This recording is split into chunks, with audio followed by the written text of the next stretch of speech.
Master అందరికీ నమస్కారం అండి. నేను ఇది తెలుగులో రికార్డ్ చేస్తున్నాను. టాపిక్కి వెళ్ళే కన్నా ముందు happy Rakshabandhan sir, our sisters and brothers out there. తర్వాత కలకట్టాలో ఇన్సిడెంట్ జరిగింది, అది చాలా దారుణమైందండి. బట్ రోజుకి 90 మానభంగాలు జరుగుతాయండి. ఒకప్పుడు మా చిన్నప్పుడు రేప్ అనే వాడు కూడా వాడుకలో ఉండేది కాదనమాట. అదో పెద్ద తప్పులాగా ఉండేది. తర్వాత బ్రహ్మానందం గారు మూవీస్లో వచ్చినప్పటి నుంచి బొక్క అనేది కూడా ఒక ఊతపదం అయిపోయిందనమాట. బొక్క అనేది కూడా చెడ్డ పదం కదా ఉండేది. ఆ తర్వాత రోజుకి 90 మానభంగాలు అవుతాయేంటండి, రిపోర్టెడ్ అన్రిపోర్టెడ్ ఎన్నో తెలియదు. ఇంటూ 365 డేస్ వేయండి. నేను చాలా వీడియోస్ చూశానండి దాని మీద. అంటే మనం చేయాలంటే లోతుకి వెళ్ళాలి కదా. అందులో శేఖర్ గుప్తా ఒకటి, తర్వాత ఇలా 4-5 చూశాను. బట్ అందరూ మసాలా యాడ్ చేస్తున్నారు. శేఖర్ గుప్తా గారు డీటెయిల్ వెళ్ళలేదు 25 మినిట్స్. మన ఈ media just 1 step above gossip అండి. రూట్ కాజ్ ఉండదు, టూల్స్ ఉండవు, ఇన్వెస్టిగేషన్ ఉండదు, మీడియా జడ్జిమెంట్ పాస్ చేసేస్తుంది.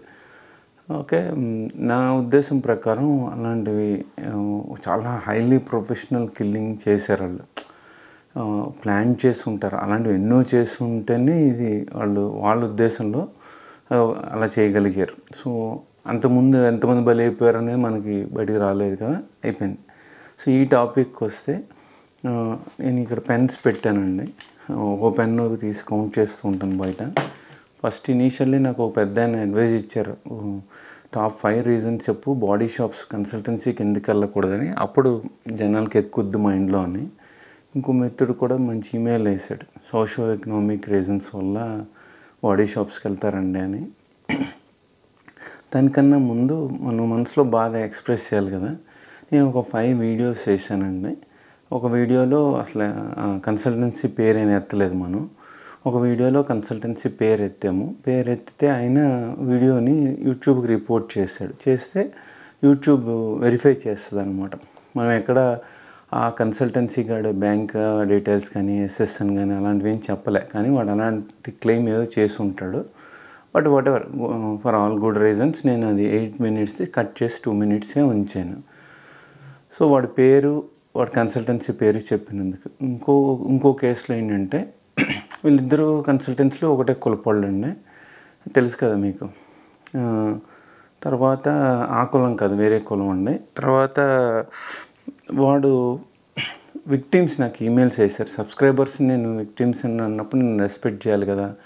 అలా అంటే వాళ్ళు ఫేకు, వాళ్ళు నన్ను డీఫేమ్ చేయడానికి అని ఒక కన్సల్టెన్సీ వాళ్ళు వాదిస్తారనమాట. వాళ్ళు ఫేక్ అయితే అసలు నేను ఒక వీడియో పెడితేటండి, కన్సల్టెన్సీ వైఫ్ ఎవరితోటి లేచిపోతుందంట. కన్సల్టెన్సీ ఓనరు వాళ్ళ ఫ్యామిలీ చందాబందా అయిపోద్దంట కుమార్ ఎక్స్క్లూజివ్ ఒక వీడియో పెడితే.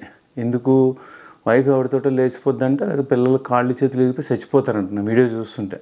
నేను వాళ్ళ పేర్లు చెప్పేస్తున్నానంట. అది అర్థం ఉందా మాస్టర్?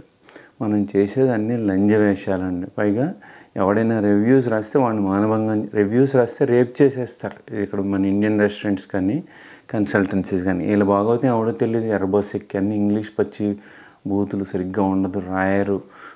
ఫస్ట్ నేమ్ అడ్రస్, ఇప్పుడు నన్ను పండ్రువాడ అనకూడదు కదా, మిస్టర్ పండ్రువాడ అనాలి. ఎవడైనా ఇంటి పేర్లతో పిలిచి రాస్తారా? అమెరికాలో ఎన్నాళ్ళ నుంచి ఉంటున్నారు. అమెరికా లోపలికి అందరూ F1, H1, L1, ఇంతకుముందు కూడా వాడు ఎవడో రికార్డ్ చేసి పెట్టాను కదా, L1 వేరియస్ విషయాల మీద చొరబడిన బ్యాచ్కి ముడ్డు కింద గ్రీన్ కార్డు పడేస్తే వీడు మేక్ అయిపోయి కన్సల్టెన్సీ పెట్టి యూనివర్సిటీలోకి వస్తున్న అమ్మాయిలను మానభంగం చేసి, ఆడదైతే కడుపు చేయను, మొగాడైతే కాలు ఎరగొట్టను. ఇదే కన్సల్టెన్సీ రూల్ అండి. దానికన్నా ముందు మనం డిస్క్లైమర్ ఇద్దాం. అమెరికా అంటే $, గ్రీన్ కార్డ్, పాస్పోర్ట్.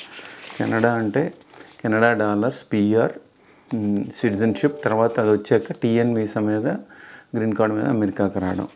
ఇండియా అంటే రూపీస్. ఒక డాలర్కి, ఒక $84కి 84 రూపాయలు, ఒక కెనడా డాలర్స్కి 62 రూపాయలు. అందుకని మనం ఇక్కడికి ఎగబడతాం. సో ఈ పాయింట్ క్లియర్ అయిపోయింది కదా. సో నెక్స్ట్ పాయింట్కి వస్తే, ఎందుకు కన్సల్టెన్సీకి వెళ్ళకూడదంటే, మీరు F1 వీసా మీద ఉన్నారండి, మీకు ఇండియాలో 25 లక్షల బీటెక్లు పాస్ అవుతారు, మీ ఐఐటీలు ఐఏఎంలు ఐఐటీలు బిట్స్పీలు అన్నీ కౌంట్ చేయట్లేదు. క్యాంపస్ ప్లేస్మెంట్ ఎంతో కొంత పర్సంటేజ్ మందికి వస్తుంది. మరి రాని వాళ్ళు ఏం చేస్తారు? నక్సలిజంకి వెళ్తారా, మావోయిస్టులకి వెళ్తారా? సో వాళ్ళు ఏం చేస్తారంటే ఎడ్యుకేషనల్ కన్సల్టెన్సీకి వెళ్ళి అమీర్పేట వెళ్ళి వీళ్ళు మొత్తానికి అమెరికాలో H1 మీద F1 మీద వస్తారు.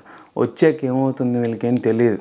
అమెరికా రాగానే సూపర్ రిచ్ అయిపోతారు. నేను మీలా అనుకున్నవాడిని 2 నెలలు $1 మిలియన్ అవుతుంది. ఏమి ఉండదు. మనం 2 నెలల్లో ఈ లంజా గొడుగుల కన్సల్టెన్సీ వాళ్ళ అమ్మ వాళ్ళ పిల్లల్ని మనల్ని శుభ్రంగా వాడేసుకుని మన రక్తం బ్లడ్ వచ్చా తాగేస్తారు వీళ్ళు.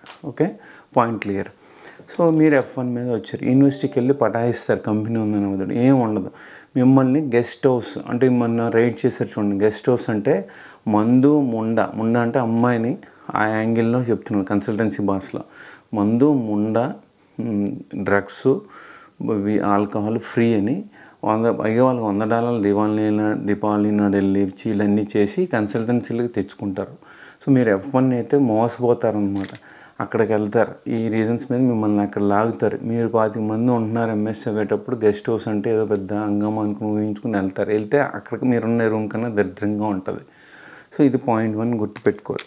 సో ఈ విక్టిమ్స్ రాశారంటే ఇది రాశారని వాడు ఏకేయడం మొదలుపెట్టాడు. సరే నేను 5 వీడియోల్లో 3 వీడియోలు డిలీట్ చేశాను. అయినా కూడా వాడు నాకు ఇంటిమేట్ చేస్తూ వాడు ఏమంటాడంటే, నువ్వు అక్కడ కామెంట్ రాస్తున్నావు, ఇక్కడ కామెంట్ రాస్తున్నావు, అమ్మ నీకెందుకు నేను ఇక్కడ రాస్తే అయిపోయింది. సో ఈ F1 వీసా మీద మిమ్మల్ని గెస్ట్ హౌస్కి వచ్చి ట్రాప్ చేస్తారు. పాయింట్ 1 ఓకే, పక్కన పెడదాం. రెండో పాయింట్, మీ రెజ్యూమ్ ఫేక్ చేస్తాడు. ఫేక్ అంటే మీకు అమెరికా వచ్చి నిన్న వచ్చినా సరే 10 ఏళ్ళుగా మీరు అమెరికాలో ఉన్నట్టుగా మీకు రెజ్యూమ్ ఫేక్ చేస్తాడు. మీరు రెజ్యూమ్ ఫేక్ చేశాక మీకు ఏమొచ్చు?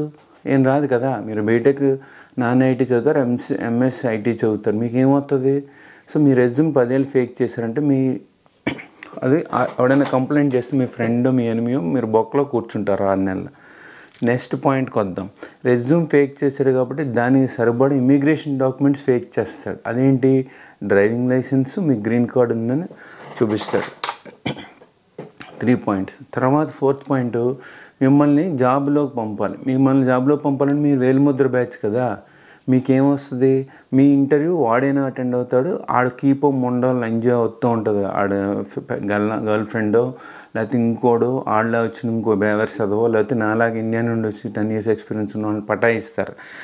ఫేక్ ప్రాక్సీ చేయమని నేను అవుట్రైట్ చెప్పి తీసుకొట్టాను లంజా గొడవలు. నేను అందువల్ల నేను రాని యూనివర్సిటీకి ట్రాప్ చేయడానికి రమ్మన్నారు నన్ను అమెరికా వచ్చిన ఫస్ట్లో. సో మిమ్మల్ని మీ ఇంటర్వ్యూ ఇంకోటి అటెండ్ అవుతాడు.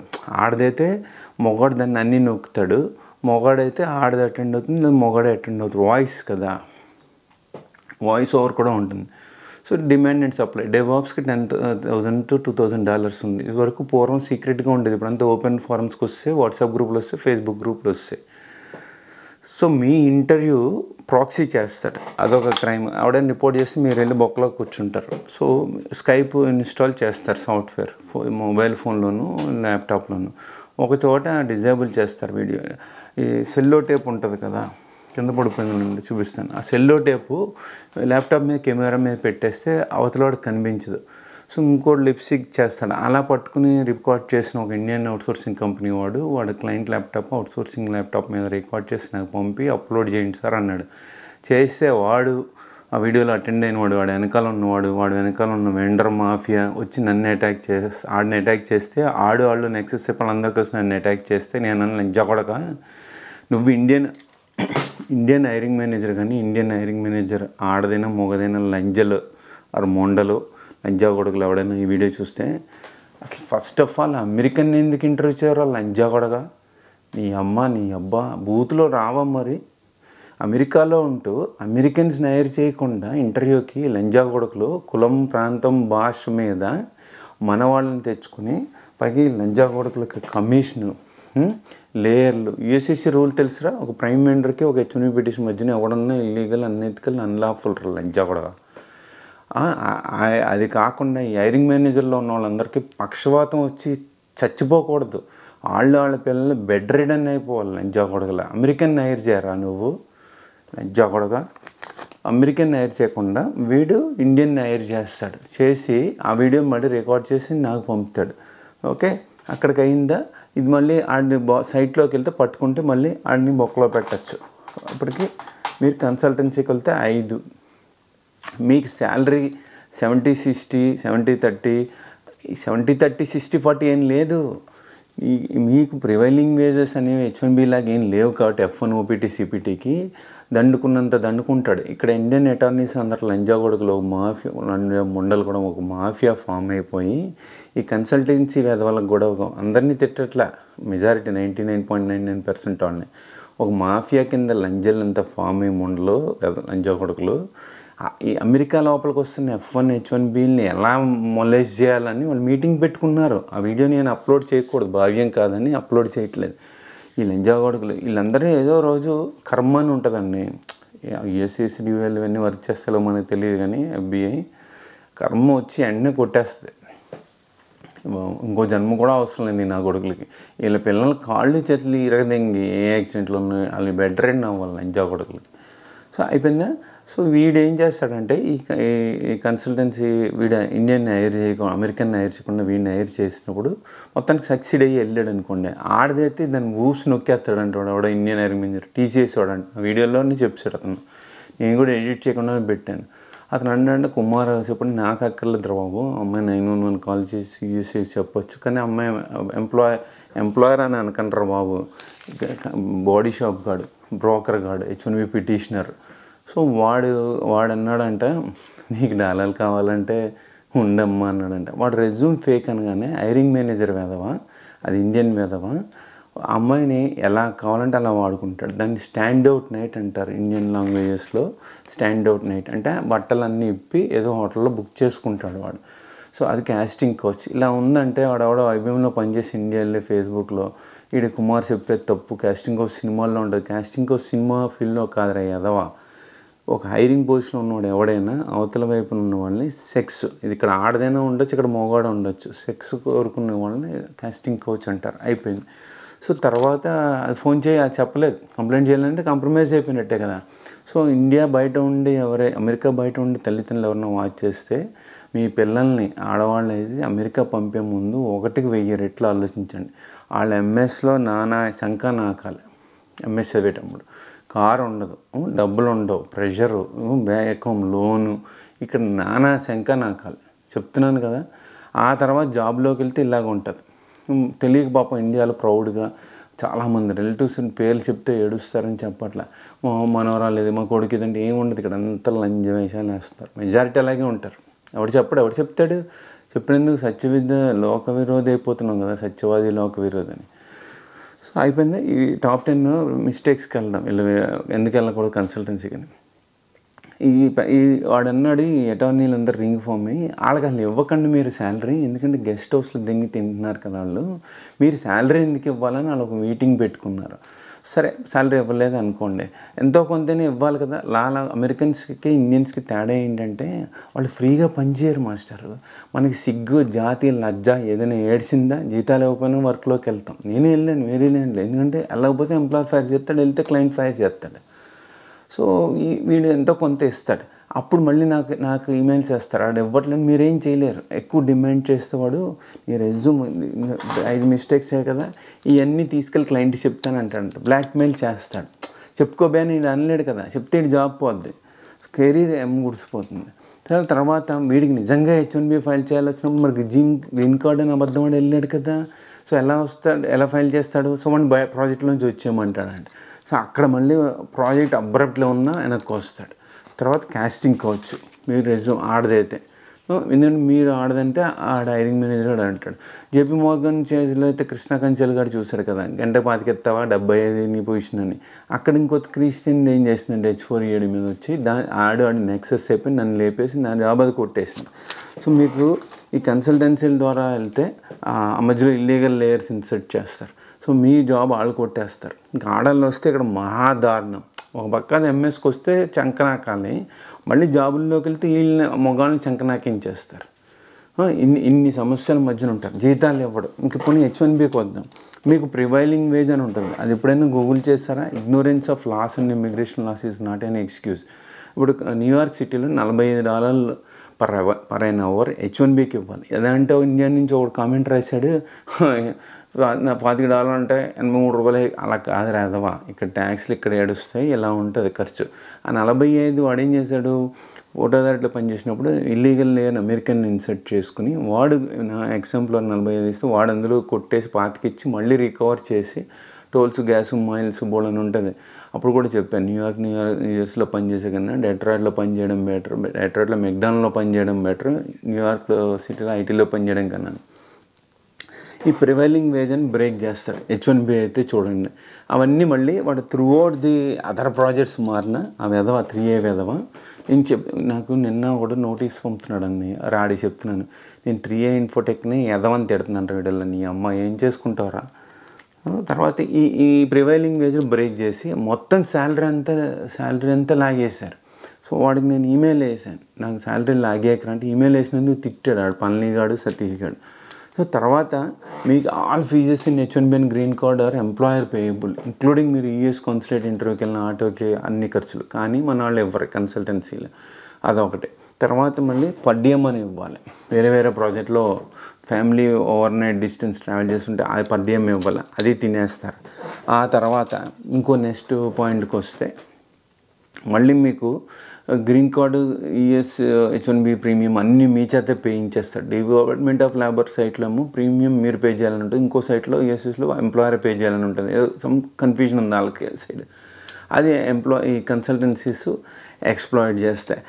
గ్రీన్ కార్డుకి డబ్బులు లాగేస్తారు. ఇంకో Tata Inc New Jersey, bank of America day 1 green కార్డుకి డబ్బులు $3,000 కొట్టి, నువ్వు ప్రాజెక్ట్లో ఉంటావు గురు, నీకు ఇవ్వాల్సిన శాలరీ ఇవ్వకుండా ఆడు గ్రీన్ కార్డు H1Bకి కొట్టేస్తాడు, నువ్వు ఇవ్వకపోయినా. రాజ్ కమల్ కొట్టేలా ఒక ప్రాజెక్ట్లో. సో దాని తర్వాత మీకు లీవ్స్ ఉండవు, పెర్ఫార్మెన్స్ ఇన్సెంటివ్ ఉండదు, అవర్స్ వర్క్ డన్ పేచెక్ మీద ఉండదు, పేచెక్లు అన్నీ బొక్కలు ఉంటాయి. ఇవన్నీ కాకుండా ట్రంప్ అడ్మినిస్ట్రేషన్ వీళ్ళకి $1 to $10 million ఇచ్చింది. ముడ్డి కింద గ్రీన్ కార్డు ఉన్న ప్రతి లంజకి, లంజముండకి, లంజాగొడకి, ఎవరికైతే కన్సల్టెన్సీ రిజిస్టర్ అయిందో ఆ ప్రతి లంజాగొడకి, లంజముండకి $1 to $10 million ట్రంప్ అడ్మినిస్ట్రేషన్ వద్దన్నా పంప్ చేసింది 2020 కోవిడ్ టైం. అదే టైం ఇక్కడ రమేష్ పెద్దేడి గారు కాపాడు, వాడి వైఫ్ కమ్మది, అందుకని DTA ప్రెసిడెంట్ చేశాడు. అండ్ నన్ను ఫైర్ చేశాడు. నన్ను ఫైర్ చేయకూడదనే కదా ట్రంప్ అడ్మినిస్ట్రేషన్ డబ్బులు ఇచ్చింది. తీసుకుని డబ్బులు దెంగేసి ఫైర్ చేసి వెండర్ని తిట్టాడు. వీడియోసాఫ్ట్ అది ఇవ్వట్లేదు, నేను వెండర్ ఇవ్వడం వెంటర్, నువ్వు ఇవ్వాలి కదరా ఎంప్లాయర్గా. వెండర్ ఎలా ఇస్తాడరా, వెండర్ని ఎలా బ్రేమ్ చేస్తారా మీరు? కన్సల్టెన్సీలు ఎందుకు పెట్టుకున్నారు? లంచా కొడగలరా, లంచం ఉండలారా మీరు? అమెరికాలో ఏం చేస్తున్నారా మిమ్మల్ని? మీ అమ్మ బాబులు వ్యభిచారించేస్తే మీరు పుట్టుంటారు లంచా కొడగలరా. కన్సల్టెన్సీ అదవాలి చచ్చిపోవాలి సార్, లంజా కొడకలు, లంజా ఉండాలి. ఇంత మళ్ళీ వీళ్ళకి రివ్యూలు రాస్తే లోడాలు దింగులాటుకు వస్తారా మీరు? రేపు చేసేస్తారా? రివ్యూస్ రాస్తే మీరు చేసే పనులేంటారు లంజా కొడగలరా? ఆ తర్వాత ఇవన్నీ అయ్యాయా. మళ్ళీ గ్రీన్ కార్డు క్యూరీలు పడతాయి, RFE డినైలు, మళ్ళీ అటార్నీ ఆఫీస్కి వెళ్ళాను 3A ఇన్ఫోటెక్ని. ఆడ I-140 కాపీ చేసుకుని అక్కడ అందే ఆడమండలంతా తెలుగు వాళ్ళే. అది అందే వీడికి ఇవ్వకు I-140 కాపీ అంటే నేను 2014లోనే తిట్టాను, లంజా ఏందే ఇది, స్లేవ్ అనుకుంటున్నావేంటి నువ్వు, ఇదేం దుబాయా, మా పాస్పోర్ట్లు తీసుకుని గ్రీన్ కార్డ్ పేపర్ అలాంటి. అంటే మీకు ఇమిగ్రేషన్ డాక్యుమెంట్స్ ఎవరు ఇన్ని మధ్యన మీ ప్రాజెక్ట్ మీరు రీలొకేట్ అవ్వాలి. రీలొకేషన్కి అవుట్సోర్సింగ్ కంపెనీ డబ్బులు ఇస్తుంది, కానీ ఇది ఇవ్వడం. సో ఇన్ని సమస్యలు ఉంటాయి మాస్టర్. మీరు కన్సల్టెన్సీకి వెళ్తే ఇదంతా అయ్యాక కూడా మనకు honest hiring manager JP Morgan ఆయన చెప్పాడు, GC వచ్చినా కూడా $10,000 లేవని. మధ్యలో ఫుల్ GC వచ్చాక డబ్బులు దింగుతారు, మళ్ళీ మధ్యలో US క్లయింట్ ఫుల్ టైంకి వెళ్తున్నానన్నా కూడా డబ్బులు కొట్టేస్తారు. సో ఇప్పటికి ఎన్ని వచ్చాయి చూడండి, 1 2 3 4 5 6 7 8 9 10 11 12 13 14 15 16 17 18 19. ఇంకొకటి చెప్దాం, 20 రీజన్స్ అంటే మీరు కన్సల్టెన్సీస్కి ఎందుకు జాయిన్ అవ్వకూడదంటే, ఈ లంజా కొడుకులు, లంజాముండలు చేసే లంగవేషాలకి మీరు అనాజానా ఉంటుంది కదా, ఇండియా వెళ్ళిన వస్తున్నా పోర్ట్ ఆఫ్ ఎంట్రీలో మిమ్మల్ని దెంగేస్తారు అడ్డుగా CBP అఫీషియల్స్. ఎందుకంటే ఒక రమేష్ వెండ్రగాడు, సునీల్ సవంత్ గారు missing CEO data boss international, Ramesh వెంట కూడా అమ్మాయిని ఆఫ్షోర్ వాళ్ళే చెప్పారు కూడా చెప్తున్నాను, అమ్మాయిని తీసుకొచ్చి గెస్ట్ హౌస్లో పెట్టి అది ఇస్తావా అన్నాడంట. ఇది ఆడపిల్లల తల్లిదండ్రులు చూసి అర్థమైపోవాలి, అది ఇవ్వడం అంటే దానికి వాడికి సెక్స్ ఇవ్వాలి. అది అప్పుడు నేను ఆఫ్షోర్ వాళ్ళని అడిగాను, మరి అమ్మాయి ఏంటి, ఏం చేసింది నెక్స్ట్ అని అడిగితే, అమ్మాయి ఆంధ్ర అమ్మాయి ఏంటి సార్, తెలంగాణ అమ్మాయి, చాలా రిబెల్ క్యాండిడేట్, డిపార్ట్మెంట్ ఆఫ్ ఎవరు కంప్లైంట్ చేసి ఇండియా వచ్చిందన్నారు. కంప్లైంట్ చేస్తే చెట్టు మీద కూర్చుని చెట్టు నరుక్కోలేడు కాబట్టి మీకు ఇక్కడ కన్సల్టెన్సీలు మానభంగం చేసిన ఏ ఆడదే మాట్లాడదు సార్. ఎందుకు మాట్లాడదంటే దానికి డాలర్లు కావాలి, అది ఏ విషయం మీద 2 ప్రాజెక్ట్ కావాలి, 3 H1B కావాలి, 4 గ్రీన్ కార్డ్ కావాలి. సో దీని తర్వాత ఇక్కడ జరిగే లంగ వేషాలు అవ్వరు. అందుకనే నేను సిన్సినాటి ఏదో ఇటు పక్క ఏదో ఊరండి గుర్తురాట్లా వెళ్ళినప్పుడు ఒక అబ్బాయిని అడిగాను, నువ్వు ఇక్కడున్న అమ్మాయిని ఎందుకు చేసుకుంటే అతనికి అప్పుడు పాపం ఇంత మెచ్యూరిటీ లేదు, ఇన్ని చెప్పాల 20 పాయింట్స్. ఇక్కడ బోల్డ్ మంది బాయ్ ఫ్రెండ్స్ ఉంటారు సార్ ఎంఎస్ అప్పుడు, నేను ఇండియా వెళ్ళి చేసుకుంటాను అన్నాడు. అలానే అందరినీ కించపరచట్లా. సో 20వ ఏంటంటే మిమ్మల్ని పోర్ట్ ఆఫ్ ఎంట్రీలో అడ్డుగా ఒంగోబెడతారు. మీరు H1B ఉంటే మీరు డిపోర్ట్ అయిపోతారు, ఎవరికి చెప్పుకోలేడు. నానా లంజవేషాలు వేస్తారు. వీళ్ళు ఎన్ని క్రైమ్ చేసినా వీళ్ళు మెక్సికో నుంచి టెక్సాస్ నుంచి మెక్సికో పారిపోతారు, కాలిఫోర్నియాకి బై వాక్. మళ్ళీ కేసు ఇది అయినప్పుడు వెనక్కి వస్తారు. అందుకే నేను రిసెప్షన్లో కన్సల్టెన్సీల దగ్గర పనిచేయద్దని చెప్తాను. ఎందుకంటే FBI ఎప్పుడైనా వస్తే ఇన్వెస్టిగేషన్, నేను ఎన్నిసార్లు హిడెన్ కెమెరా పెట్టుకుని చాలా కన్సల్టెన్సీస్కి వెళ్ళాను. లోపల వేసి పారదింగుతారు దొరికినట్టు. తర్వాత ఓనర్ లోపల పారిపోతాడు. అందుకని మీరు కన్సల్టెన్సీస్లో పని చేయకండి, మీ అమ్మ గుడిసిపోతారు. సో 20వ రీజన్ ఏంటంటే పోర్ట్ ఆఫ్ ఎంట్రీలో అమ్మ గుడిసిపోతారు, మిమ్మల్ని అడ్డగోలుగా పంపేస్తారు మాస్టర్ ఈడు చేసి అదవ పనులకి, వీడిని పట్టుకోలేక. సో 20 రీజన్స్ చెప్పాను. ఇది దృష్టిలో పెట్టుకుని మీరు ఎంఎస్కి కానీ ఇండియా నుంచి H1B ట్రై చేస్తే US క్లయింట్లో US MNCస్కి వెళ్ళండి, వాళ్ళ ద్వారా ఆన్సైట్కి రండి. ఓకే, డెలాయిట్ ఇండియా పంపదు వేరేది. ఎంఎస్కి వస్తే మీరు టాప్ 100 US క్లయింట్స్ అప్లై చేయండి. బలిసిందా అప్లై చేయాలి. amazon.com/career, microsoft.com/career, facebook.com/career. నీ జాబే నువ్వు అప్లై చేయనప్పుడు అది అప్లై చేయకపోతే ఇంకేం చేస్తావు కూడా నువ్వు జాబ్లోకి వెళ్ళి. సో అలాగా అన్ని జాబ్స్ అప్లై చేయండి. నాకు కాంటాక్ట్ చేసిన సబ్స్క్రైబర్స్ 10,000 జాబ్స్ అప్లై చేస్తే 6 వచ్చే మాస్టర్ 6 months, అది కూడా OPT కార్డు రాకముందు. మీరు అంత యాక్టివ్గా లేకపోతే అమెరికాలో మిమ్మల్ని కన్సల్టెన్సీలు చేసుకుంటాయి. సో అప్లై చేయండి. అప్లై చేసి రాకపోతే దిక్కుమాలిన ఇండియన్ అవుట్సోర్సింగ్ కంపెనీలకు వెళ్తే 45 to 60K మధ్యన ఇస్తారు. మీకు ఇండియాలో ఎక్స్పీరియన్స్ ఉంటే, ఎక్స్పీరియన్స్ అయితే ఫేక్ చేస్తారు, మీ కర్మ. వరస్ట్ కేసులో మీరు కన్సల్టెన్సీకి వెళ్తారు. కన్సల్టెన్సీకి వెళ్ళడం అంటే ముంబై రెడ్ లైట్ ఏరియాలో ప్రాస్టిట్యూషన్కి వెళ్ళినట్టు. వాళ్ళు అందుకే ఒక్క ముండా కానీ ఏదో కానీ ఇండియన్ యూట్యూబర్స్ ఒక్క వీడియో పెట్టారా కన్సల్టెన్సీలు చేసే క్రైమ్ మీద, చేస్తే వాళ్ళు కన్సల్టెన్సీ వాళ్ళు దెంగేస్తారు, వాళ్ళ ఇంటికి వెళ్ళి వాళ్ళని మానభంగం చేసేస్తారు. అందుకని పెట్టరు. వాళ్ళు కన్సల్టెన్సీస్ బాగుంది అని పాజిటివ్గా చెప్తేనే వాళ్ళు వీడియోలు చూస్తారు. ఇలా నిజం చెప్తే ఆవిడ మన వీడియోలు చూడు. 20 రీజన్స్ ఉన్నాయి మీరు కన్సల్టెన్సీకి ఎందుకు వెళ్ళకూడదని. ధన్యవాదాలు మాస్టారు. మళ్ళీ టాపిక్లో మళ్ళీ కలుద్దాం. నాకు ఆవేశం వచ్చింది కూడా చెప్పాను, తప్పదు. చాలా ఫ్రస్ట్రేట్ అయ్యాను. నాకు 16 ఏళ్ళ నుంచి విక్టిమ్స్ రాస్తుంటే నేను ఎవడో వచ్చి నీ అమ్మ ఆడు ఫేక్ మెయిల్స్ అంటున్నాడు, ఫాల్స్ ఎలిగేషన్ అంటున్నాడు. నా బ్లాగ్లోకి వెళ్ళి చూడుకురు ఎంతమంది కన్సల్టెన్సీలని ఏకపారదెంగాను నేను. ధన్యవాదాలు మాస్టర్. 20 రీజన్స్ గుర్తుపెట్టుకోండి. మీరు కన్సల్టెన్సీకి వెళ్తే మీరు ఆడదైతే కడుపు చేస్తారు, మొగడైతే కాలు తీస్తాడు, అంతే. అమెరికాలో మా పిల్లలు ఆ బ్యాంకులో పనిచేస్తున్నారు ఇదని గొప్పగా చెప్పుకుంటుకోలేదు. ఇక్కడ అంతా కాన్సెప్ట్ పని ఎంత, నీకెంత, నాకెంత, నేను వెళ్ళినా, ఇంతే కాన్సెప్ట్ ఇక్కడ. కంపెనీ మీరు లవ్ చేస్తే కంపెనీ మిమ్మల్ని లవ్ చేయదు, ఫైర్ చేసేస్తుంది. ధన్యవాదాలు మాస్టర్.